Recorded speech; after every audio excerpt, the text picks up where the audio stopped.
Hello guys, in this video we will learn about concurrency, synchronization and locks. So let's start with concurrency. What is concurrency? Concurrency is an ability to run multiple tasks in overlapping periods instead of sequentially. Think of it like in multiple chefs working on multiple dishes in a kitchen. You don't want a chef to complete all of the dishes sequentially and then you will get your order, right? Uh, we want multiple chefs working on multiple dishes so we can get things as quickly as possible. So this is same in programming. So there are tasks when we want asynchronization. We don't want synchronous code, like we don't want each tasks to end sequentially. First we will finish the task A, then we will start the task B. Yes, this is most cases that we need, but maybe in some cases we want to finish task in a way so A, B and C can run at the same time. Also, you can get confused in concurrency and parallelism. Well, these are two different things. I'm not going into the depths of what is concurrency versus parallelism. This will be on another video. We will cover it up. But let's focus on concurrency today. So, to achieve concurrency in our code, we often use threads to perform concurrency. So it's a pretty great thing, right? Concurrency, but it has its pitfalls. So what are the problems with concurrency? The main issue is race condition. So what is race condition?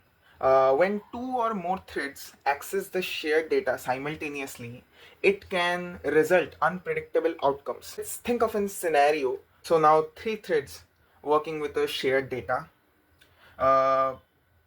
You can think of it as in, let's suppose you are the three threads. They are updating and reading the bank balance of an account.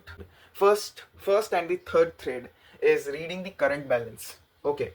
And the second one is updating the balance for some operations. So it might occur that that first thread is done finish reading. At the same time, the second thread is also done finish updating this new data, and then the third one finish its reading. So you can see that data inconsistency is happening. Okay, so the first one and the third one thread is actually reading the two different data. That's not we want, right? We want data consistency. We don't want any inconsistencies in our code. So this is what race conditions is. So how we can overcome this? That's why we need locks. And I'm going to explain the two types of locks. One is shared lock and the second one is exclusive lock. So what is a shared lock? Shared lock allows threads to read the same resource simultaneously as long as no thread is modifying it. Okay, this is what shared lock is. And what is exclusive lock? Exclusive lock grants exclusive access to one thread and prevent others reading or writing. Okay, so this is what exclusive lock do. So now shared lock, at the context of shared lock, let's suppose you have three threads. One is acquiring a shared lock, and the third one wants to read the data. So they can acquire this lock also. So they can, first one and third one can read simultaneously. So it won't cause any issues in our code. Now this second thread wants to write in our data, and we don't want this, right? So to write this data, if someone tries to modify it, our shared lock won't let them to modify it. The shared lock lets multiple threads read simultaneously, but it won't let any thread to modify the data. After done finishing the reading part, we can modify it. It won't lead us to any inconsistencies, but it won't let us to modify at the time of a shared lock is acquired.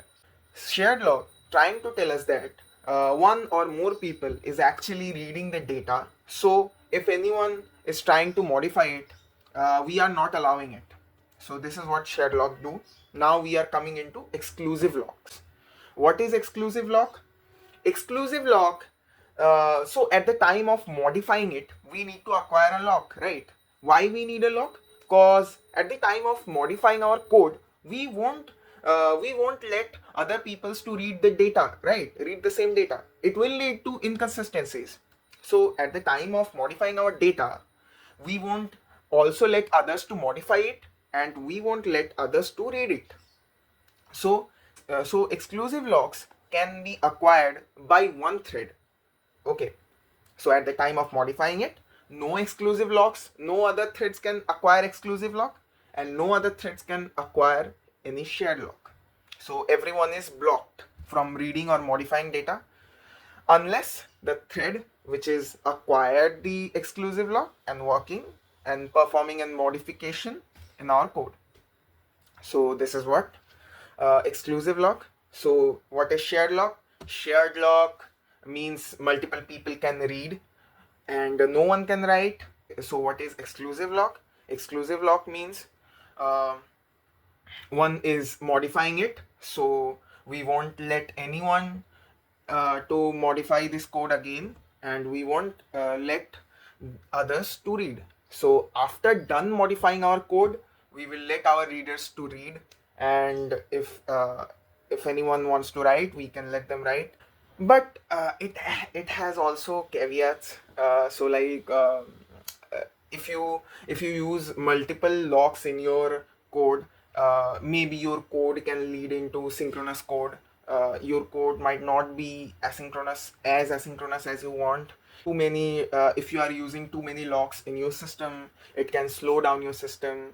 It will waste your CPU cycles, and it will lead to deadlocks. Let's suppose in a scenario, one thread is blocked and waiting for other thread to finish the data, and this second one is also waiting for the previous thread to finish the task. So they are dependent on each other. So everyone is blocked in this situation. In this scenario, two threads cannot reach to an agreement. So to prevent this deadlock, we need to monitor our array, we need to prevent as much as locks, and we need to use locks in the critical sections in our code where we don't want any data inconsistencies. Then we need to use the locks. We have modern libraries for this, you will find read write locks. There are multiple mutex libraries also for mutual exclusions. Yeah, I will put down all the links so you can learn on your own how you can implement this on your preferred language. I hope this video gave you a solid understanding on how to manage shared resources effectively in multi-threaded application, or in a concurrent environment, or in a concurrent environment. If you find this video helpful, give it a thumbs up and share it with someone who might benefit from it. Have a question or a topic you would like me to cover next, drop a comment below. I would love to hear from you. Until next time, happy coding, keep learning, keep exploring. Goodbye.